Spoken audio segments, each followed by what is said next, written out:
I've got this 38-year-old Bobcat Ransom's lawnmower. Had an 18-horse Briggs & Stratton opposing cylinder engine on it. And the engine finally gave up, froze up.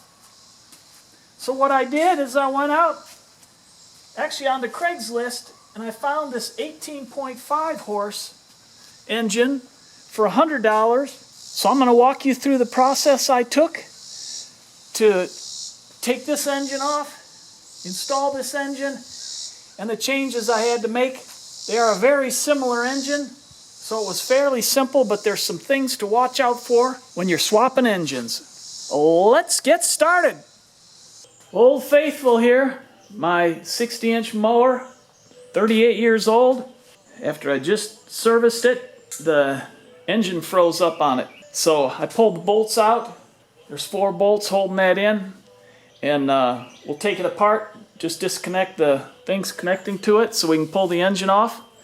I'm going to take a look at it, but I also found online an 18.5 horse opposing twin engine, and after I get this off, I'm going to measure the shaft and the shaft length and the shaft diameter, see if that other engine will fit. And maybe for $100, $150, I can just change it out and then rebuild this one, tear it down, see what's wrong with it when I have time. I shut the gas off over at the tank. Maybe a little bit will come out here, I don't know. But disconnect the fuel line here. There we go. I should have drained the oil first, I didn't, so I'll have to do that after I pull it off. Now we'll disconnect the cables and the wires.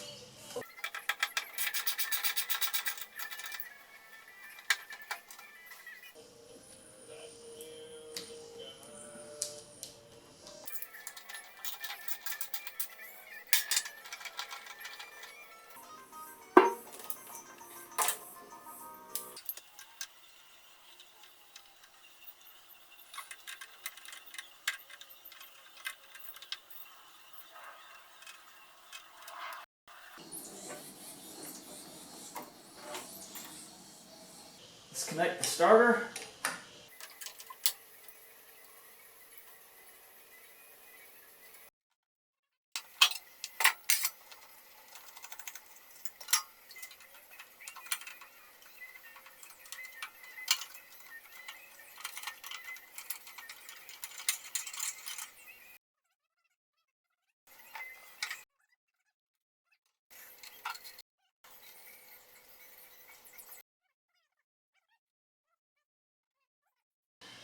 And hopefully that engine's loose now.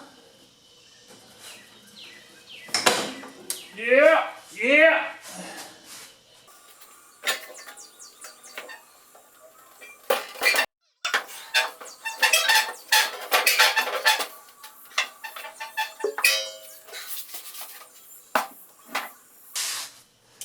Should be a 1-inch shaft, I think.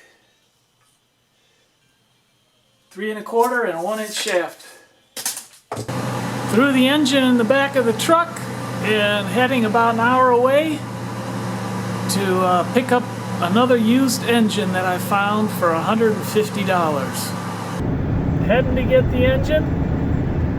We're about 15 minutes away, and I'm hoping she's a good runner.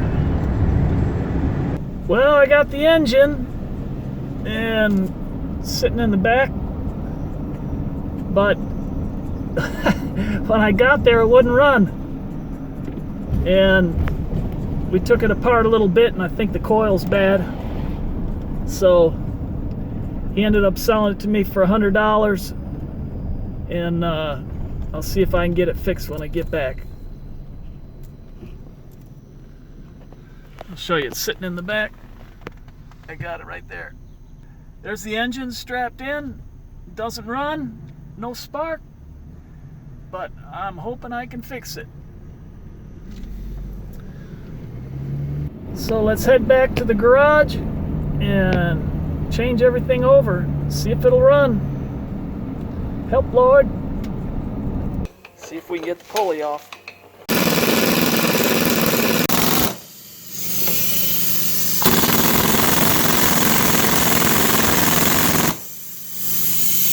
We will continue to move things over from the froze up engine to the new engine, and also picked up a pulley for $9.80 for the new mower for the drive belt.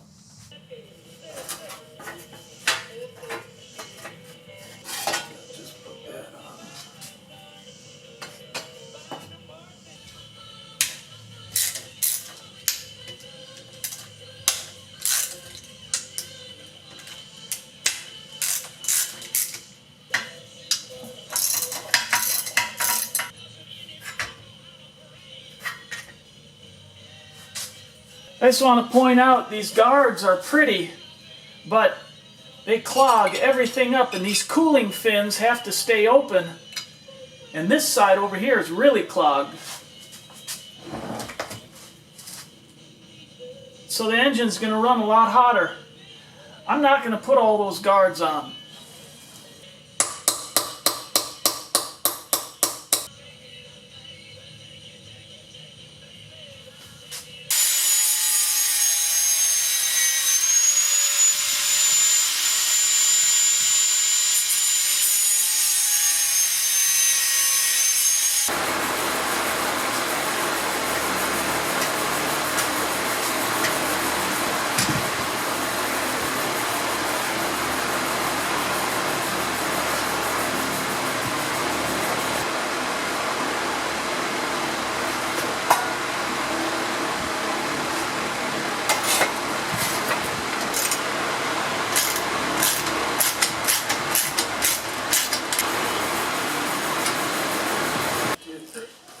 Wait, don't tip it.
Now, one thing I want to explain to you that was a little bit of a challenge figuring out is this engine had a voltage regulator on it.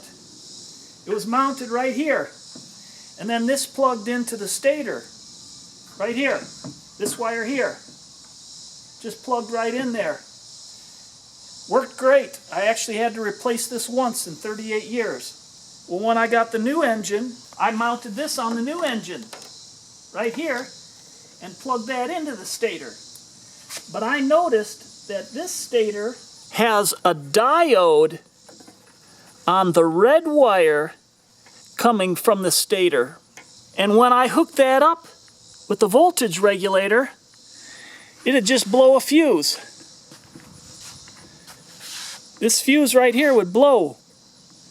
With the key on, the key off, it didn't make any difference. It'd blow right away. So I did some digging and research and found out that not only does the diode only allow current to flow one way, which I assumed that, but it also acts as a regulator and regulates the current back to charge the battery. So I had doubled that up.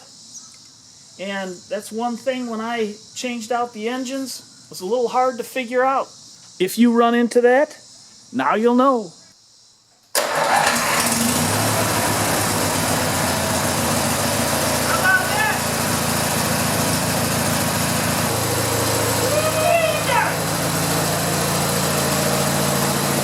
I think the old girl's ready to go back to work.